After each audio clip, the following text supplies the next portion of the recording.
very powerful demon. This demon stood in fire for 1,000 years because he wanted a boon. And 1,000 years later, Lord Agni, which is the Lord of Fire, showed up and said, all right, I am pleased with you. What do you want? And he said, I want the most powerful sun in the world. I want a sun who rules the entire world.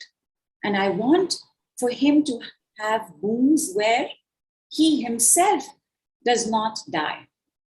I also want the perfect woman to have this son. Now, the thing in all our stories is that there are invariably these demons, these asuras, these rakshasas, and they know that if they get a favor from a god, they can ask for anything.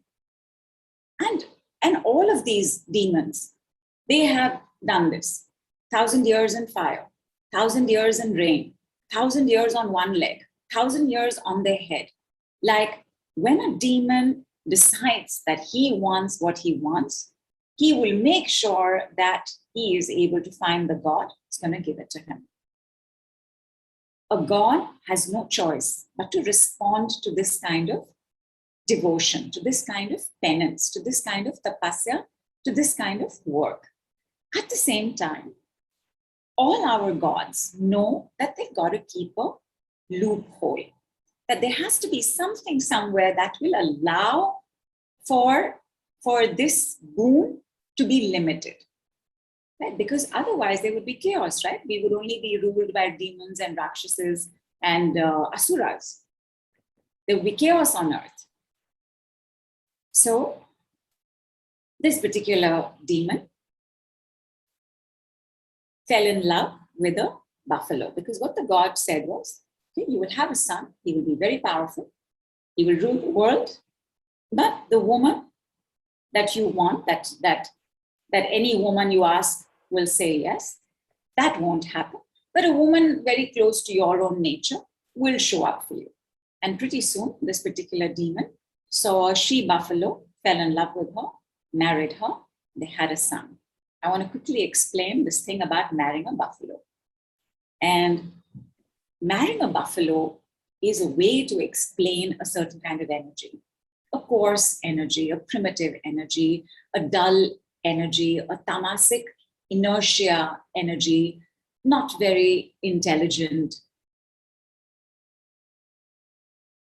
Because that was closest to his nature, he met someone like that, and they got married, and he had a son. And his son was Mahishasura. Mahish being buffalo and Asura being demon. So this combination of demon and buffalo. And Mahishasura knew that he had the ability to rule the world. And he too did a lot of penance, did a lot of tapasya, and got these boons from Lord Brahma himself, which were that I can take whatever form I want, that I will be invincible, that I will rule the world, that anybody that I want will fall at my feet, and nobody except a woman can kill me. Because it did not cross Mahishasura's mind that a woman could be strong enough to kill him. I want to introduce you here to a word called misogyny. You must have heard this word, you must have read this word, somebody must have mentioned this word.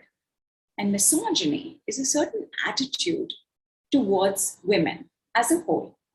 Misogyny is the belief that women are inferior to men and exist only for their service or pleasure. Where basically a woman must not have a mind of her own, a voice of her own. She must not have an opinion of her own. She must just do as the man says. And those of us who are also women can also be misogynistic, where we believe that the man is superior and therefore we behave in a certain way as well. Lord Brahma said, all right, granted. And Mahishasura went mental. He started looting and plundering and ravaging lands, earths, worlds. He wanted to rule the three worlds: hell, heaven, all the dimensions and realities, the solar systems possible in this dimension. And Lord Indra was the Lord of heaven. And Lord Indra is a minor god.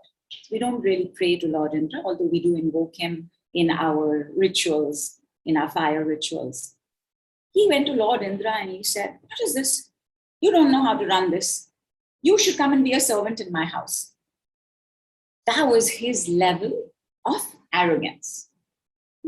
And of course, and Indra was like so upset. This demon is talking to me like that. So Indra went and spoke to the Trinity. And the Trinity is Lord Brahma, Lord Vishnu, and Lord Shivji, creator, preserver, and sustainer. And he said, "I don't know what this demon is up to, but it's bothering me. I think we should be ready for war." And sure enough, Mahishasura started the war. Because he could take 1,000,000 forms, and he had this gigantic army that was like all gung-ho and said, yes, boss, we got to rule this 3 worlds, let's do this. The gods were no match for the demon and the demon army. Lord Brahma, Lord Vishnu, Lord Shivji came onto the battlefield. They were defeated. Lord Brahma returned to Swarlo. Lord Vishnu returned to Vaikuntha. Lord Shivji returned to Kailasha. All the gods, minor gods, functional deities, all of them went into hiding and exile. Darkness covered the worlds. There was suffering, there was pain. Only the demon and his army were having a good time. And after some time passed, the gods, the minor gods, Lord Indra, returned again to Lord Brahma, called again on Lord Shivji and Lord Vishnu and said, "We cannot function like this. Pralay will come. Everything will be destroyed. We have to uphold our duties on a daily basis, provide support, be there for the human beings, take care of them." The 3 Trinity gods thought about it. Lord Brahma said, "My wife is Saraswati Ma. She knows knowledge. She knows not training for battle." Lord Shivji said, "Parvati has the courage, but no training for battle." Lord Vishnu said, "My Lakshmi Ma knows wealth and money. There is no training for battle." And so even though they knew that a woman would have to show up, they also knew that their wives couldn't do this. And so then they put their heads together. What are we going to do? This has become a mission impossible, and we don't even have a woman Tom Cruise. How do we manage this? Lord Brahma said, "The one who created us, we must pray to that one, the eternal, timeless, formless one, and see what solution comes up." And so Lord Vishnu, Lord Shivji, and Lord Brahma started praying. And as they started praying, in front of them, this column of sparkling gold light started appearing. Effulgent. Effulgent is radiance of 1,000 suns. Bright, so much light, so much light. And out of this emerged a most beautiful being. And the gods fell on their knees and they said, "You are Devi. You are so radiant, we cannot look at you. You have come to save us." And everybody started celebrating the presence and arrival of Devi. Gods made armors, made jewelry, started sharing their weapons, because this Devi was not just radiant and beautiful, she also had 18 arms. Those 18 arms were covered with jewelry and weapons. And all the gods knew that they would be saved, that earth, the worlds would be returned to how they once were. And they started saying, Jai Mata Di. Sare bolo, everybody say, Jai Mata Di. Jai Mata Di. Pyar se bolo, say with love, Jai Mata Jai Di. Mata Di. Jor se bolo, say Jai it Mata loudly, Di. Jai Mata Di. And everybody in all the world started doing this. And there was this celebration that began, and this loud sound and chants of victory to you, Jai Mata Di, victory to you, Jai Mata Di. And it woke Mahishasura from his slumber, and he was like, what is that? What is that sound? Sent a general, and he said, go and check, where is this sound coming from? The general went and came back very soon. And he said, my lord and master, there is such a beautiful woman outside that I can't see her. And Mahishasura, misogynist, said, beautiful woman, I have to make her my wife. Send the next 2 generals, let her know that I am here, I am lord and master of the world. It is her honor to be married to me. She should come right now. 2 generals went, came back trembling. And they said, Lord, master, she's sitting on this lion. And when we told her this, she said, ha, ha, ha, go and tell him, I am here to kill him. And Mahishasura was like, what? He was enraged. Who is this woman who is not just saying no to me? Who is this woman who is saying she will kill me? And he summoned his entire army and he said, I don't care how you do this, but you do bring her back. You do this by force. You do this through manipulation. However you do this, force her to come to me. The army went. Generals, his generals, his commander-in-chiefs leading this army, seeing Durga Ma, 18 arms, weapons, jewelry, lion, splendid. And the general tried to speak to her, that actually we have only come with an invitation. Our king wants to marry you. He wants you to be the chief queen. He wants you to come with us to the palace. She said, I have had enough of this. I will spare only one of you so that you can go back and tell him that I am serious about killing him. This one guy came back and said, I'm the only one who has been spared. The entire army has been demolished. The commanders and chiefs have been demolished, and nothing even remains of them because after she demolished them, the lion ate them up like candy. So Mahishasura was like, I have to step in and do something about this. She's a woman, fine. She will listen to a man. I'm going to take the guise of a man. I'm going to wear great clothes. I'm going to wear great perfume. And I am going to step out and have a word with her. And that's what he did. Stepped out onto the field. And he said, you are so beautiful. You are so powerful. Together, you and I can rule for eternity. Marry me. She said, are you serious? I have come here to destroy you, but I will ask you nicely, go back to your nether world, which is beneath my feet, and allow the gods their rightful kingdoms and duties to resume, and I will spare your life. And Mahishasura was, woman, speaking like this, so gorgeous, it's completely beyond him. And he started making up this ludicrous story about another very powerful woman called Manotatri. And Manotatri was very beautiful.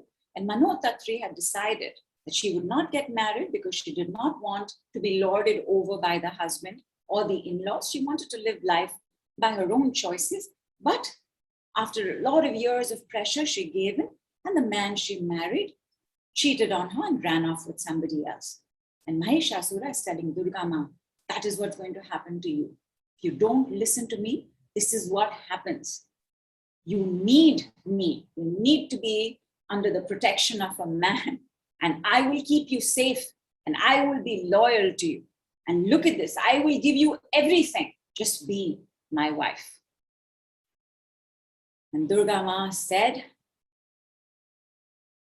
"Fool, I have had enough of this."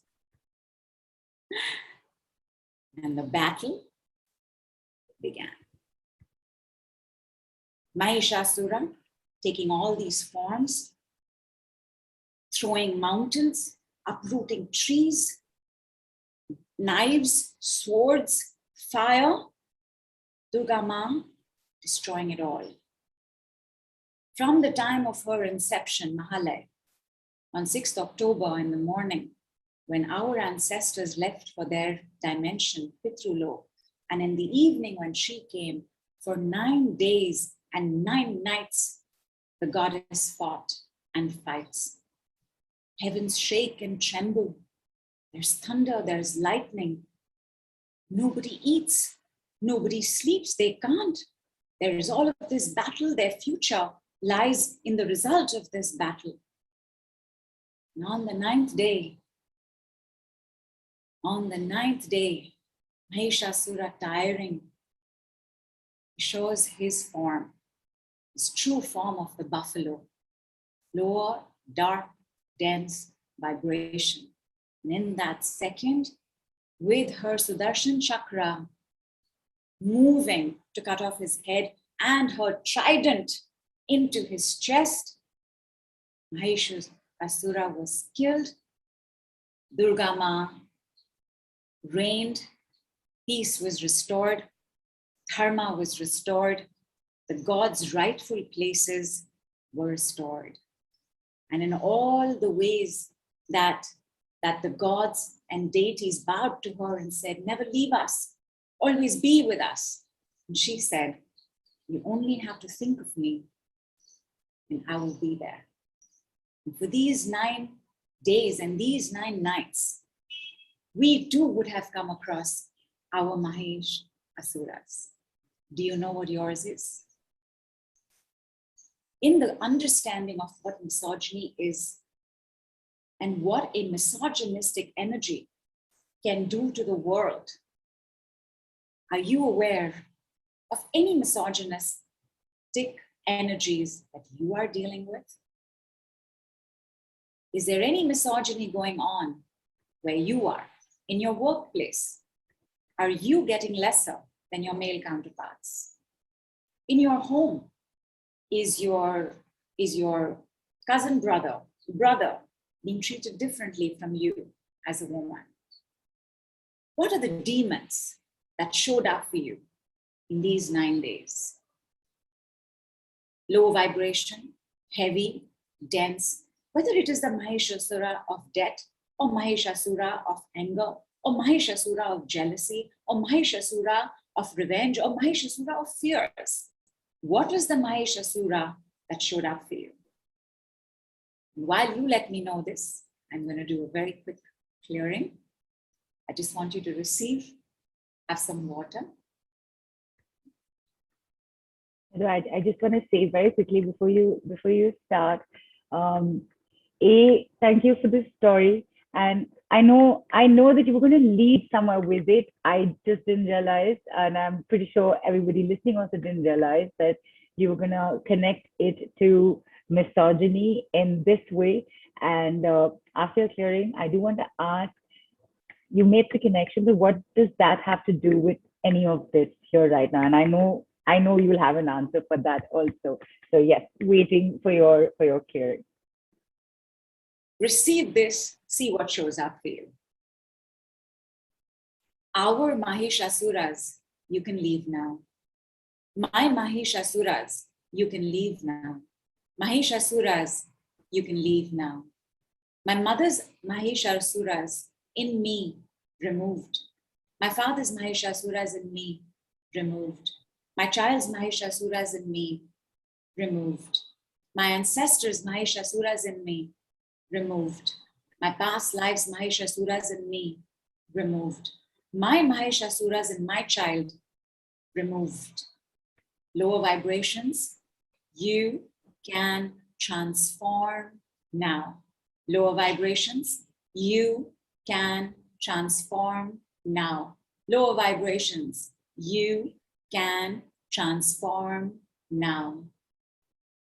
Durga Maa energies, flood my system now. Durga Maa energies, flood your system now. Durga Maa energies floods all my systems now. Durga Maa energies floods all your systems now.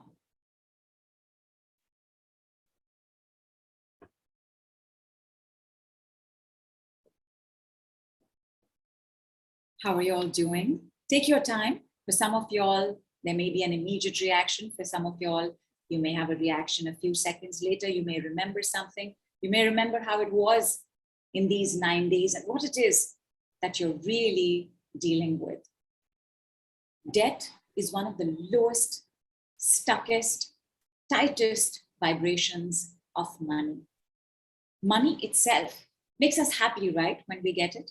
And there's this unexpected check that shows up. There's an addition in your bank balance. You meet somebody, you meet a relative, they put some money in your hand. Makes us feel good, makes us feel light, it makes us feel great. Money itself is of very high vibration.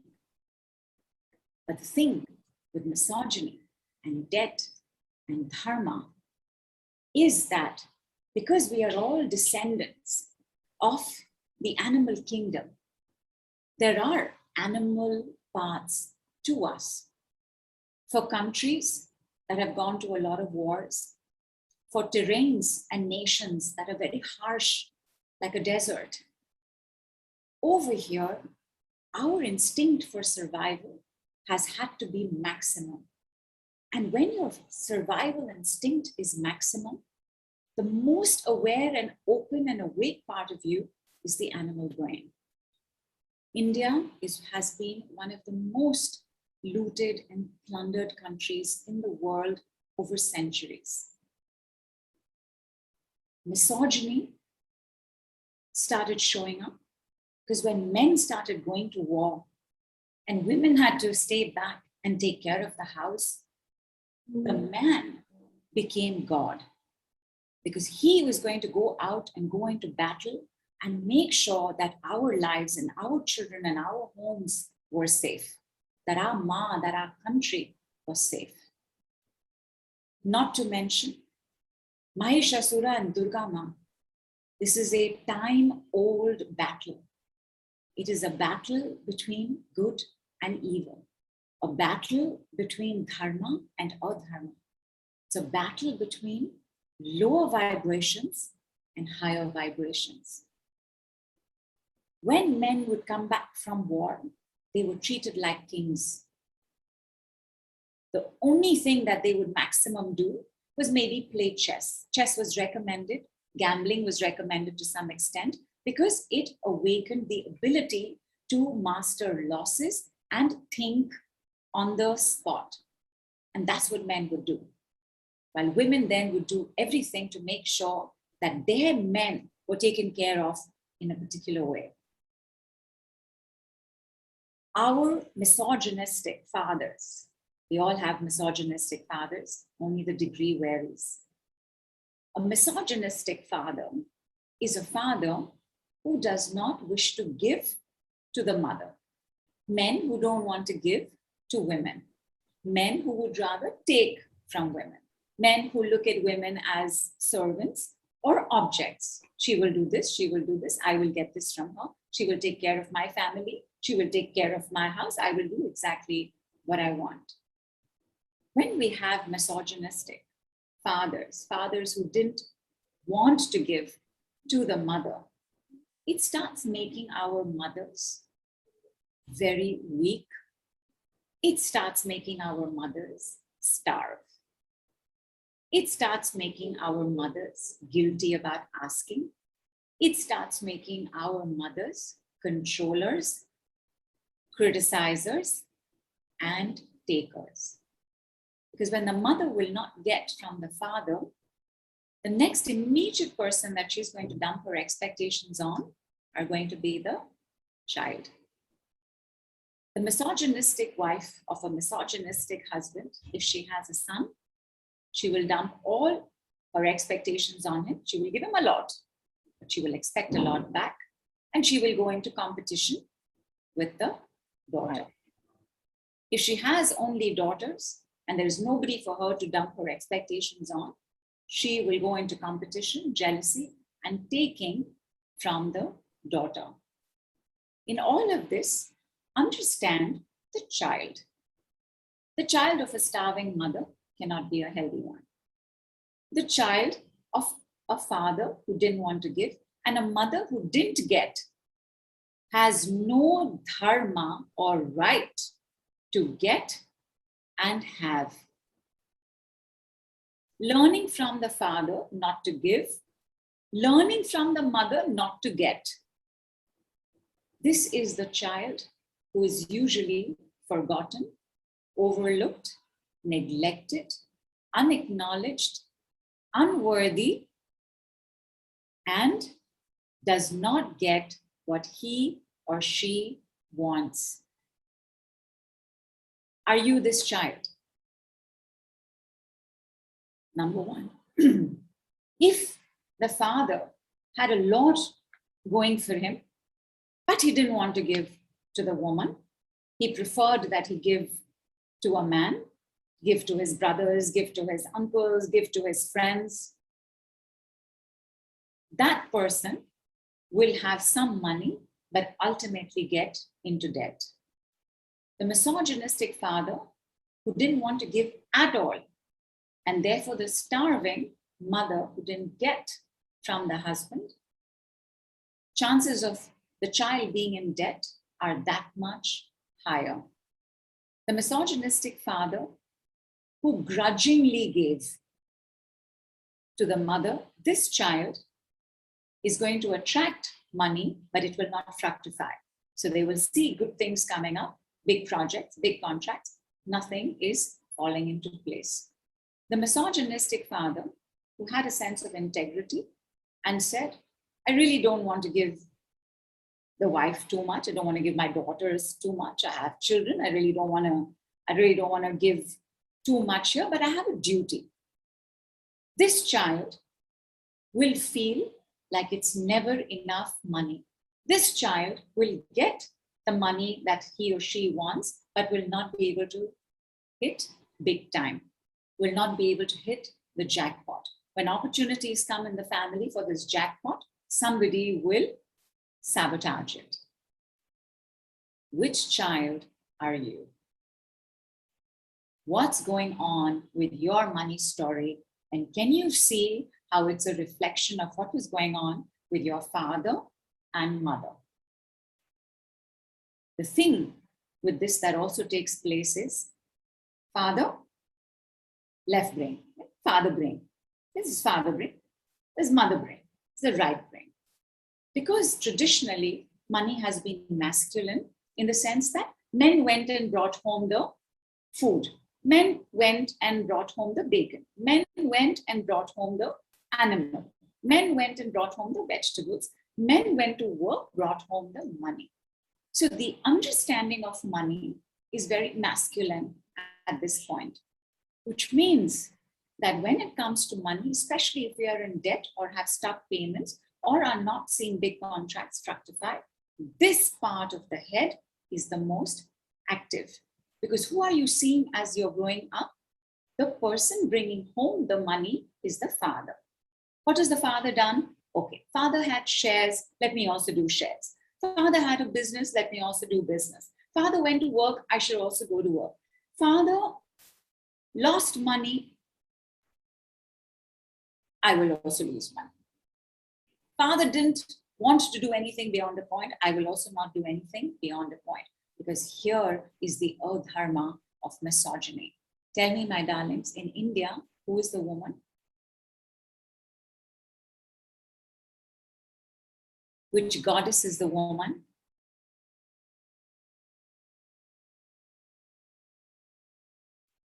Culturally, we know that women are Lakshmi, that the woman is Lakshmi Ma. How do the demons get what they want? 1,000 years of tapasya, standing on one leg, hands folded, dedicated to what they want. The misogynist, treating Lakshmi in the form of wife, girlfriend, a certain way, what will Lakshmi Ma do? Can a goddess show up to bless and wound such a person? A misogynistic father will have money taken from him. The money that wasn't given to Lakshmi in the wife, in the girlfriend, in the lover, in the companion, it will be taken from him. Misogynistic fathers have the maximum amount of cheatings, especially within the family, from men and brothers themselves, betrayals, acts of God losses. I invested in here, it didn't work out. The more the misogyny, the less the money flows.